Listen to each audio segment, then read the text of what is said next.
Hi everyone, my name is Mandeep. I am studying 8th class in Prasna Lakshmi Vidyalayam. Today my project name is 3D hologram. How it works? A 3D hologram is the technology that shows image in floating in the air. Works on the plane surface.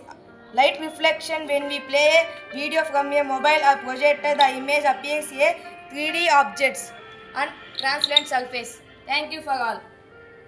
Hi everyone, my name is Dinesh Nagsai. This is our project. Our project name is Earthquake.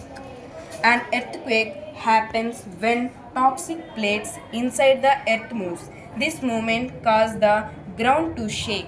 The strength of an earthquake is measured by a device which is called a Richter scale.